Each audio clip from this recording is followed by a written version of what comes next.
రాజ్యాంగం గిరిజనులకు ఇచ్చిన హక్కుల పట్ల గిరిజనులంతా అవగాహన పెంచుకోవాలని రాజమండ్రి నేర పరిశోధన విభాగం సీఐ డి విజయ్ కుమార్ అన్నారు. మారేడుమిల్లి స్థానిక యువత శిక్షణ కేంద్రంలో ఆయన ఏపీ సిఐడి పోలీసు వారి సంయుక్త ఆధ్వర్యంలో గిరిజన తెగల హక్కులు చట్టాలపై ఒకరోజు అవగాహన సదస్సు నిర్వహించారు. ఈ సందర్భంగా సీఏ విజయ్ కుమార్ మాట్లాడుతూ ఏజెన్సీలోని గిరిజనులు రాజ్యాంగంలో కల్పించిన హక్కులను పొందడానికి అర్హులన్నారు. భారత రాజ్యాంగంలో రాష్ట్రపతి ఆమోదం పొందిన తెగలను మాత్రమే షెడ్యూల్డ్ ట్రైబ్గా గుర్తిస్తారన్నారు. భారతదేశంలో 710 తెగలు షెడ్యూల్డ్ ట్రైబ్గా గుర్తించబడ్డాయన్నారు. ఎస్టీలకు సంబంధించి బూరియా కమిషన్లో భూరక్షణ హక్కులు, అటవీ హక్కులు, ఆరోగ్యం, విద్య మొదలైన హక్కులు ఈ కమిషన్లో పొందుపరచడం జరిగిందన్నారు. అలాగే రాజ్యాంగ సవరణ 338A అధికరణ ద్వారా షెడ్యూల్డ్ తెగల జాతీయ కమిషన్ ఏర్పాటు చేయబడిందని వివరించారు. అదేవిధంగా గిరిజనులకు సంబంధించి పలు అంశాలపై అవగాహన కల్పించారు.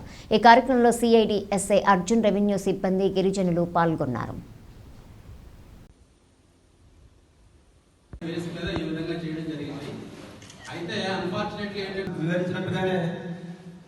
ఏదైనా ఒక ప్రాంతంలో ఒక భూమిని సాగు చేసుకోవడానికి మా ఏజెన్సీ ప్రాంతంలో అనేక అడ్డంకులు ప్రధానమైన అడ్డంకులు ఏంటంటే ఫారెస్ట్ శాఖ నుంచి ఇది ఫారెస్ట్ శాఖకు చెందుతుంది, లేకపోతే ఇంకోటి చెందుతుంది అని అనేక ఇబ్బందులు.